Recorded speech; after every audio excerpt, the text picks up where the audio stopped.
Hey, it's Amaya Brigé back with another video for you guys. In this video, we're going to take my client's hair down, scratch it, and wash it. Her scalp was very sensitive, so she really needed this. And yeah, I'm not gonna do too much talking. Let's get into the video.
Doing all of this, and she seems to be getting away with it. But there is one thing that is really important right now, and that is her divine mission from God. Oh yes, Sheila has not forgotten about her mission from God to rid the world of pedophiles and sexual predators, because that now comes back even stronger. She started to believe that she had special powers that allowed her to judge and enact punishments at will, including executions. She believed that she had an instant radar that allowed her to just look at a man and know if he was a paedophile or a sex predator. This included every man that she brought back to the farm to have sex with. Now Sheila, she resisted the urge to kill them at first. And it just doesn't make sense. It's like, why are you bringing men back to your farm to have sex with them if you genuinely believe that they are pedophiles or sexual predators? It just does not make sense, any of this. Truly, this case gives me a headache.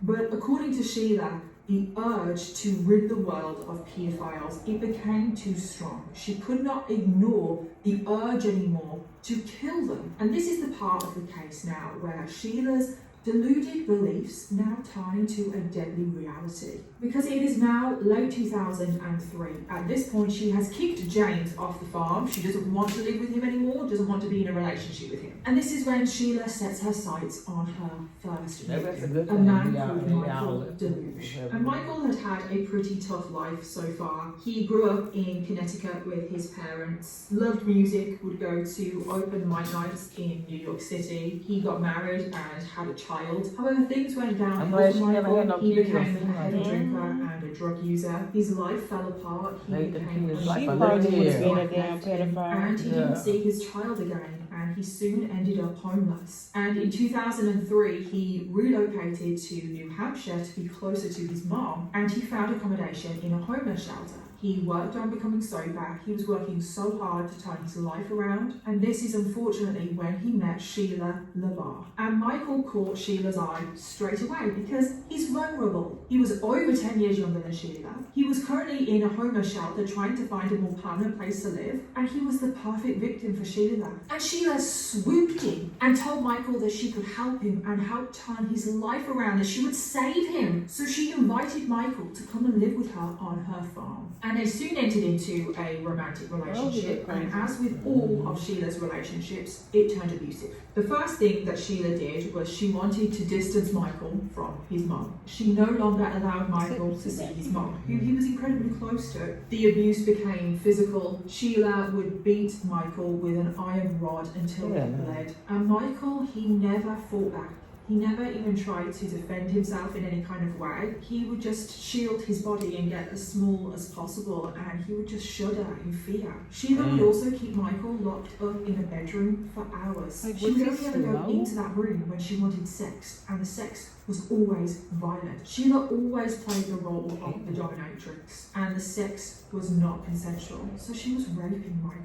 And like I've already said, Sheila really got off on humiliating men. That was her biggest sexual desire. So she would beat Michael senseless for her own sexual gratification. She would also sometimes drop Michael off in the middle of nowhere, like in the middle of a field, like truly in the middle of nowhere, in the freezing cold, sometimes in the middle of the night, and she would force him to find his way home. But Michael always returned. He was completely trapped in that relationship. Sheila had completely broken down. I was getting my hair taken down. I'm gonna call you when I get in the car, like probably this abuse and next 40 manipulation minutes, went 30 on for a minutes. very long time. I said I was gonna get my hair taken down, so I'm gonna call you when I get in the car. All right. Wawa's wrapping up new built-to-order wrap recipes with roasted chicken. Gotta have a Wawa. Turn this way.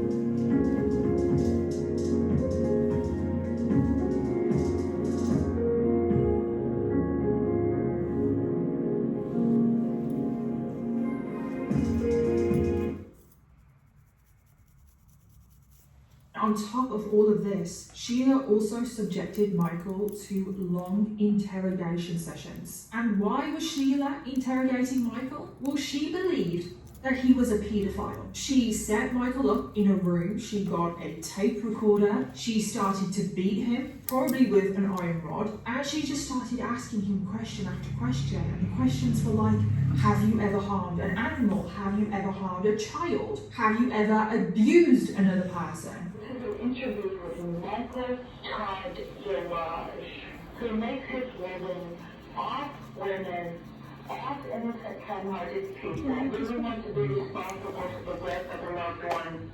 Turn me back on Michael Garage before it's too late. He's a very dangerous person.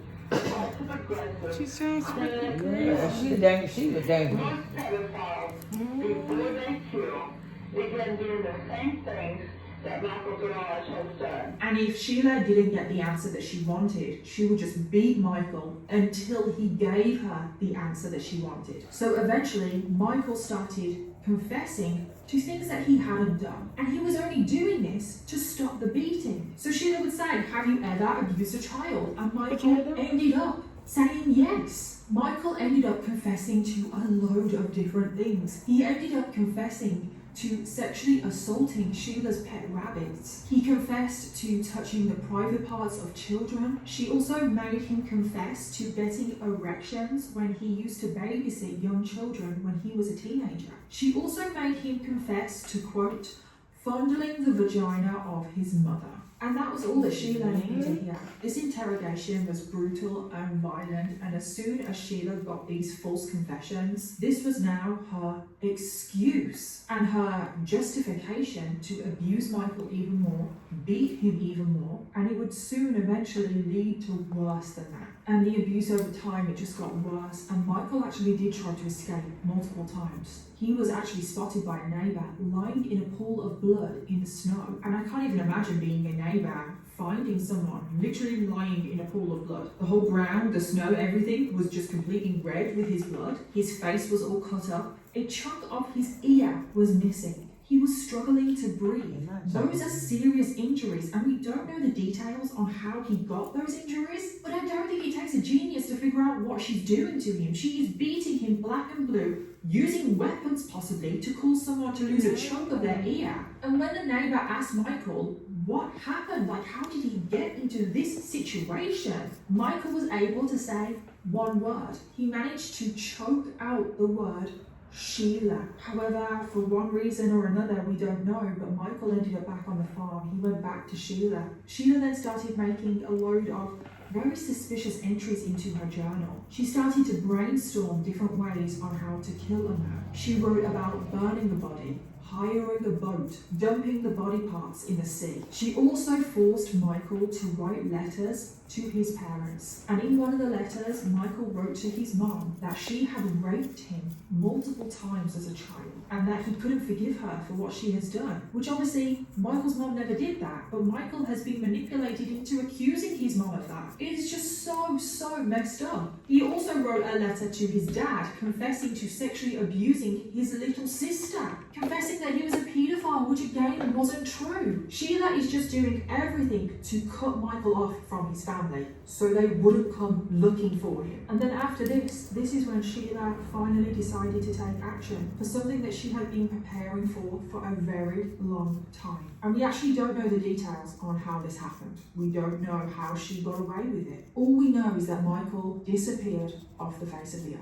This is when she took Michael's life. And it's just so heartbreaking what Michael went through for so long. No one came looking for him, and no one even suspected Sheila of this murder until many years later. And now that Sheila has gotten away with her first murder, what does she do? She goes out looking for more victims, of course. More and more men just kept coming to the farm. Most of them were vulnerable, they were homeless, possibly runaways, men that people wouldn't notice if they disappeared. Sheila was also accused of stalking her neighbor. She followed him into the woods and threatened him with a rifle after he refused to have sex with her. Also around this time, more men just disappeared, like dropped off the face of the earth that were associated with Sheila. There was an Irishman that Sheila was spotted with in town. We don't know his name. And he was pleading with people that Sheila was abusing him and that he needed help.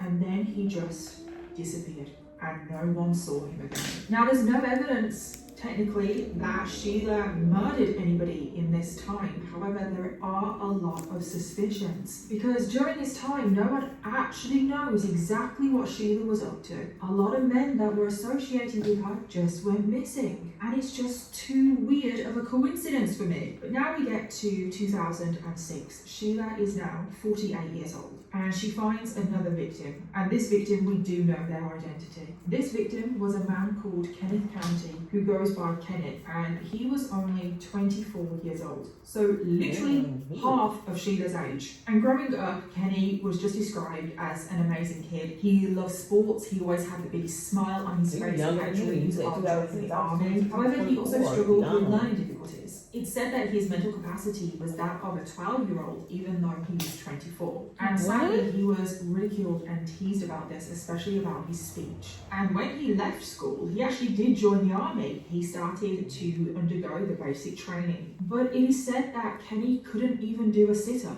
And he was soon discharged, and he was told that he just didn't have what it took to be in the army. And because this was like his dream, he was devastated. And this is when Kenny moved into a assisted living facility where he saw his mom all of the time. And Kenny's mom was his best friend. And in 2006, when Kenny had turned 24, he became incredibly lonely.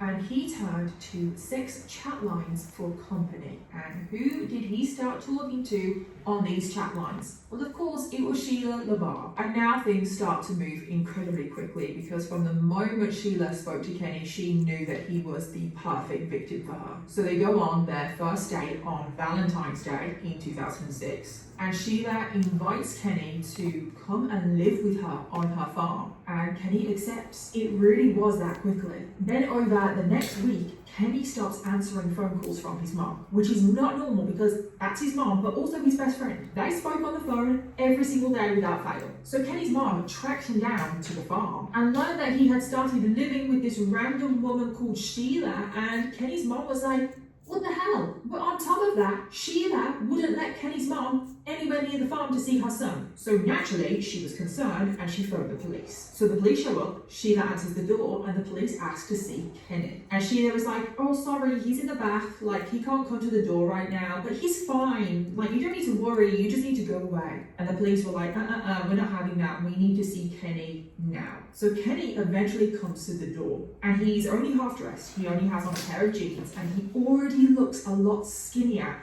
than just a week ago, because he's only known Sheila or known her in person for a week. He's only been living at this farm for a week, and he has already lost a dramatic amount of weight. So when Kenny comes to the door, Sheila turns to Kenny and says, tell the police that you're okay. Tell the police that you are here on your own free will. So this is what Kenny does. And because Kenny is an adult, because he doesn't look in distress or anything like that, I mean, the police don't know that he's skinnier. The police don't see that there's anything wrong with this, and because he's an adult, he can make his own decisions. So the police technically can't do anything at this moment. So they leave, and they leave Kenny there. But ultimately, this would end in tragic circumstances, because after the officers leave, this is when Sheila steps up the abuse. And this is when she carries out pretty much the same routine with Kenny as she did with Michael. She locks Kenny in a room for hours on end. She withholds food. She basically tortures him. She also demanded sex from Kenny at any time of day, whenever she wanted. And again, she humiliated Kenny. The sex was always violent, non-consensual. And Kenny also had to undergo the interrogation sessions. But this time, they were worse. And you can actually hear part of the recordings of these interrogation sessions online. And in the recordings, you can hear Kenny's voice in the background, and he sounds so distressed. This recording is being made in my living room in Epping, New Hampshire. Present with me in Michael County. Hello, you're right.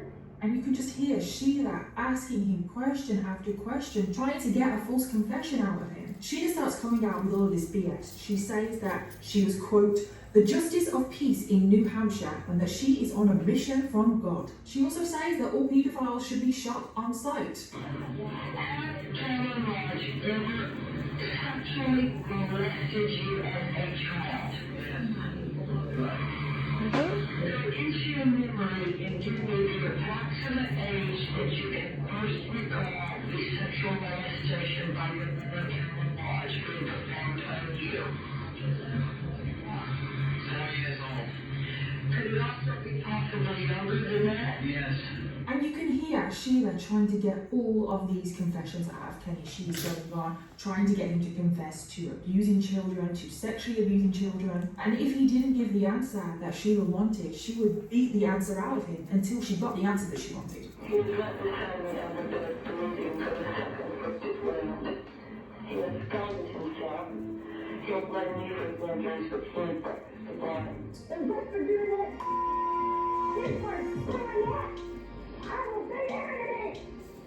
You stand up, I don't see you. And you can hear Kenny vomiting in the background. He fainted at one point. And he is incredibly vulnerable. You have to remember that he has speech the and mental details, capacity of a and 12-year-old. And then by the end of the recording, Kenny does confess. He says that he has abused young children, that he sexually assaulted step-siblings and his nieces and just other young relatives.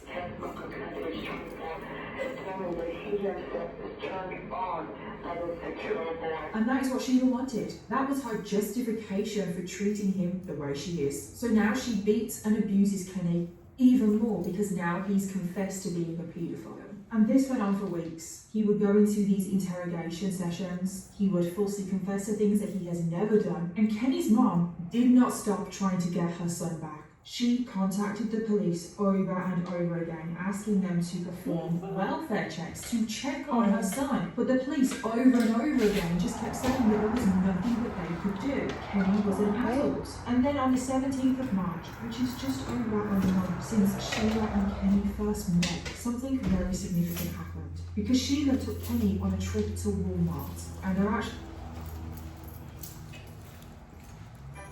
At Olive Garden, more is merrier. From a first course that never ends to festive favorites piled high, it's everything you love about the holidays, just with Alfredo. Olive Garden, when you're here, you're a fan.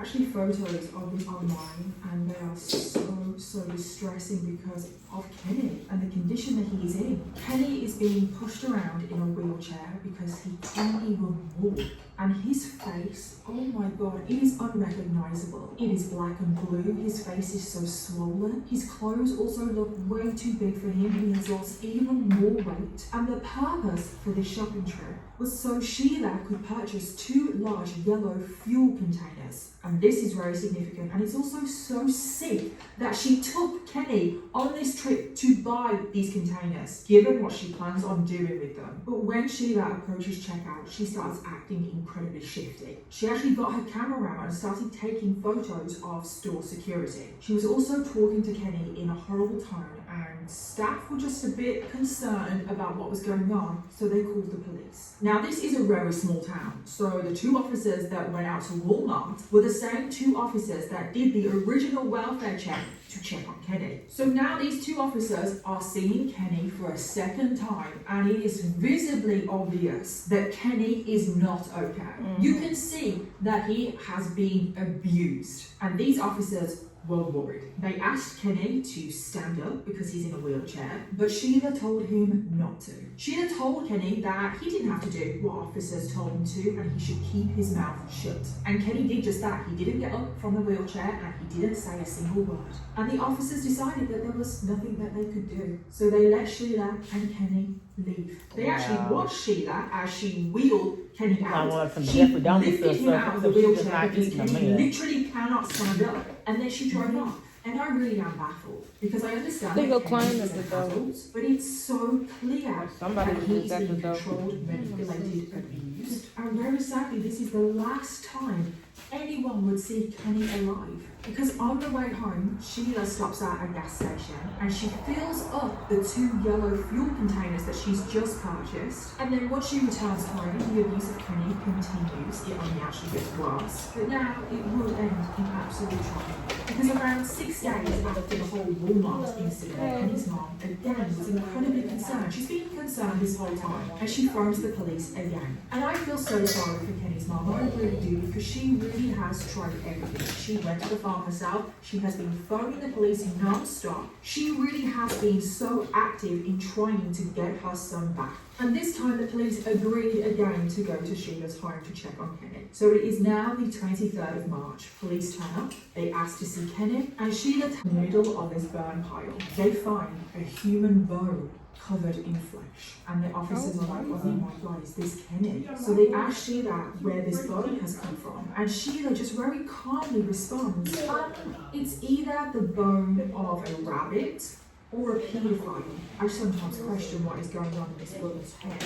She actually just said the bone is either from a rabbit or a paedophile. And the police say, what do you mean a paedophile? And then Sheila, it's almost like she starts to backtrack. She says, I don't know what you mean. What do you mean a paedophile? I said it was from a rabbit. And police were getting incredibly frustrated with Sheila because she just doesn't seem to ever tell the truth. So they arrest her and bring her down to the station. And you can actually see some of this footage online. And throughout this whole interview, Sheila does not admit to a single thing. Sheila said that she kicked Kenny out of her home after she had learned that he was a paedophile, and maybe Kenny was just so filled with guilt that he took his own life, and maybe he accidentally fell into the fire. And it's like, does she really think that anyone is going to believe this? And how did you know about it? Well, my first thought was my was pedophile. And I thought, well, she would. I don't talk myself. I was thinking, I'm 47. You got like a deep gash in your ear. I was wondering what that was in your neck. It was blood. There's no way I don't know what happened. I did something with like blazed it whatever. Like, by burning the bed, you destroy evidence by burning his body in the I think pit. it's more neophysics for him. Who did? But because she didn't confess to a single thing, police had to let her go. And they just had to carry on with their investigation and wait for the DNA results to come back from the bone. But what does Sheila do now that police have released her? Well, of course, she goes on the run. She starts befriending random men on the street, inviting them back to a motel room to have sex with them, and she gets them to pay for everything, until one evening, one of the random men that she has taken back to the motel room, he turns on the TV, sees the local news, sees a photo of Sheila that she's wanted for murder, and he's like, oh my god, I have just slept with a potential murderer. He phones the police, and they come out to the motel room and arrest Sheila. And from this point forward, Sheila was held in jail awaiting trial because obviously she's a flight risk. And a thorough investigation was carried out on her farm. And this is when it was confirmed that the bones and the human flesh that was found did belong to Kenny. And again, just like Michael, we don't know the details about how she killed Kenny. But that wasn't the only thing the police found. The police found bloodstains on the wall, as well as another human bone that Sheila had kept in a septic tank for years. They also found a birth certificate that belonged to Michael. And after running DNA tests on the bone they found in the septic tank, it was confirmed that that bone belonged to Michael. So it is now confirmed that Sheila has murdered 2 people, but that wasn't the only thing that the police found. They also came across many severed toes, which did not belong to Kenny or Michael. So it is likely that Sheila has murdered more. It is highly likely that Sheila is a serial killer. However, the human remains that were found, the severed toes, they were never traced back to any victim. But obviously they belong to somebody, if not multiple people. And this still remains a mystery to this very day. How many victims does Sheila actually have? And obviously you've got to remember Bill, her not husband, who apparently died of natural causes. I actually dread to think about how many victims Sheila could actually have. And eventually Sheila does go to trial for the murder of Kenny and Michael. She pleaded not guilty by reason of insanity. However, she was found sane and fit to stand trial. And in the end, she was found guilty on both counts, both murders of Kenny and Michael. And in July of 2008, Sheila LaBar was sentenced to life in prison without the possibility of parole. And she still remains there behind bars to this very day. And obviously she hasn't spoken about any more victims behind bars, so that still remains a mystery. And I just want to end this video remembering the known victims of today's case. Michael DeLoge was described as a kind and caring man. He loved music, loved performing on stage, was incredibly close with his parents. He also leaves behind a child, and he was working so hard to turn his life around. He had so much ahead of him. He was only 36 years old. Kenneth County was described as a sweet and loving young man. He loved sports, always had a smile on his face. Autumn was his favourite season, and he had big dreams of joining the army. He had so much in his life left ahead of him, and he was taken far, far too soon. He was only 24 years old. And that is the end of today's crazy case. Half of today's case did not make sense. And I just hate to think how many victims there could be of Sheila's. There's obviously only been confirmed 2, but there could be so many more. So many men disappeared that were linked to her. And I just wonder, will we ever actually know all of the victims of Sheila's? Because I don't think we will. So as always, let me know your thoughts, theories and opinions on today's case, and don't forget to leave me your case suggestions in the comments down below, because I always want to know what you want to hear next. Thank you again to Audible for sponsoring today's video, and I'll see you all in the next one. Bye.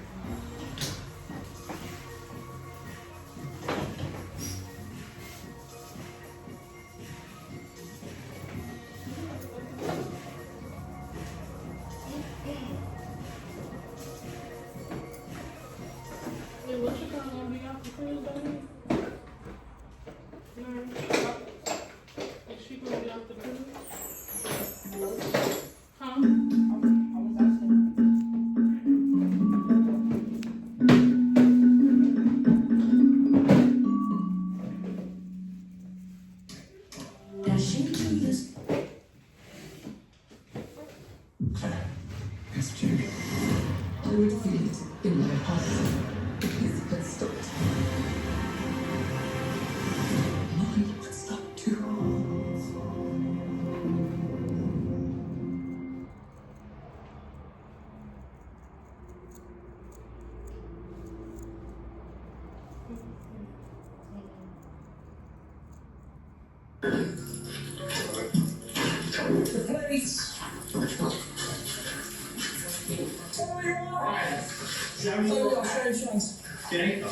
Is there anything in the bottle we should know about? Yes, there is. Can I take you through it? No, you can tell me. Can we go in there for a second? Just so you can tell me something. I slipped 5 loaves into this drink.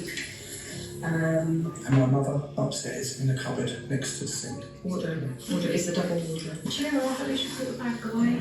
Hey everyone, welcome back. I hope you're all doing well. So the case we are covering today, especially if you are from the UK, I am pretty sure that you have heard about this case because it has been on the news everywhere recently. I have also gotten a lot of requests to cover this case, so today we are covering the case of Virginia McCulloch. And back in 2019, Virginia was living with her parents, her mom and dad. And her mom and dad, they were in their 70s, they were elderly, they needed a little bit more care, and Virginia was supposed to be caring for them. She was living with them. She was supposed to be a caring daughter. But that was the exact opposite of what Virginia was. She was a compulsive liar. She stole money from her parents behind their back. She completely bled them dry. She got them into a lot of debt. So she decided that the only answer to her problems was to murder her parents. She then hid their bodies in makeshift tombs in the home, where she then lived beside the bodies of her parents for the next 4 years. She slept in the same house. She ate in the same house. She watched TV in the same house. She just carried on living her normal life whilst also pretending to be her parents at the same time. She made fake doctor's appointments pretending to be her parents. She ordered new credit cards pretending to be her parents. She even called the police pretending to be her parents. But that is not the craziest thing. Oh no, because Virginia had 4 sisters. There are 4 other siblings whose parents have been murdered. So how in the world did Virginia McCulloch get away with these murders for 4 years? Well, that is what we are going to be talking about today. So let's jump into the case of Virginia McCulloch. And I just want to give a huge thank you to today's sponsor, and that is Midas Merch. And you guys remember me talking about this game a couple of months ago because it is absolutely incredible. You play in this for order to the realm. The game was created by the same designers as The Sims 3 and 4, which tells you a lot. The detail in this game is amazing. So my favorite part about the whole game is nurturing and discovering all of the tiny, cute little creatures. There are over 200 to collect. You pet them, you feed them, you evolve them by I'm gonna get it washed and done tomorrow. My favorite creatures by far are my adorable crystal forms. I mean, look how cute they are. I'm sorry, but that is adorable. And I have some today's videos. Thank you to everyone who's watching right now. It's truly out and we like everything opportunities like this. And now it's on me to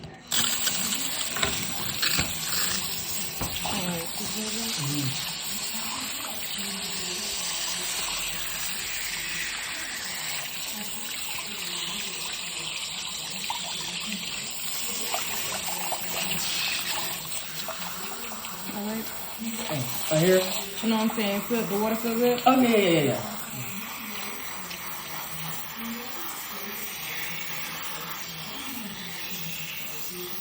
It's burning a little bit. Like it's too hot or? Yeah, it's too hot.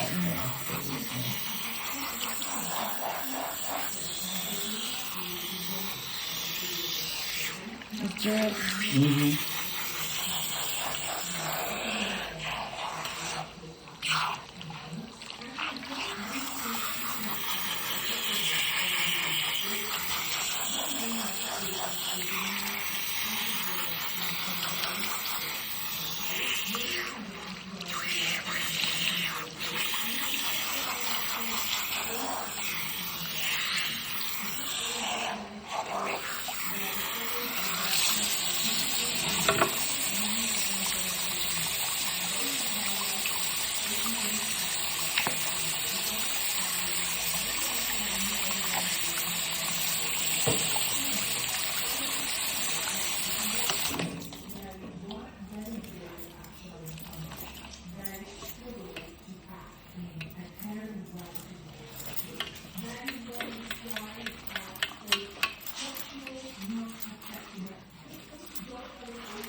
Do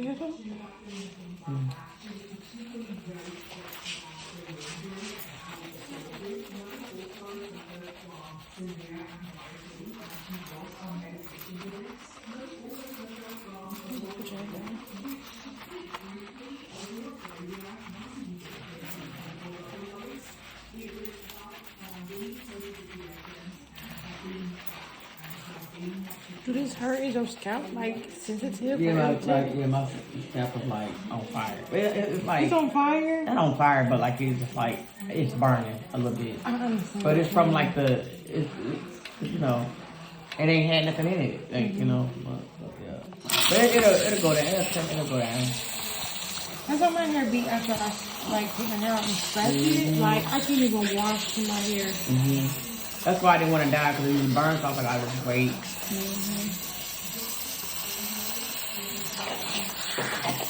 But I'm supposed to get it done tomorrow, like blow it out or whatever. I might cut it, I don't know.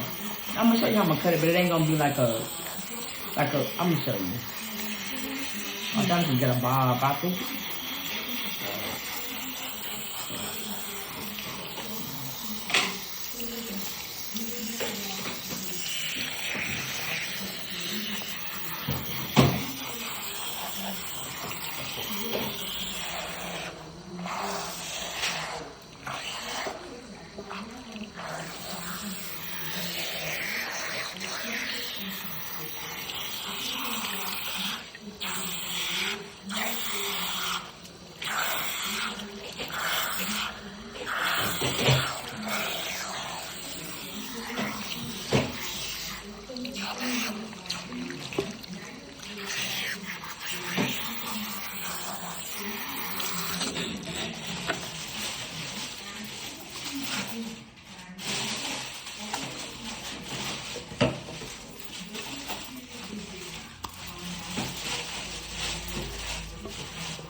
It don't hurt like that, like you said. It's just the scalp. It's not even all the scalp. It's just in the front. Okay. Yes, I feel like around the edges, like it looks red. Yeah.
Oh, okay. You can warm up a little bit. Oh, okay.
Did not pay my light bill today.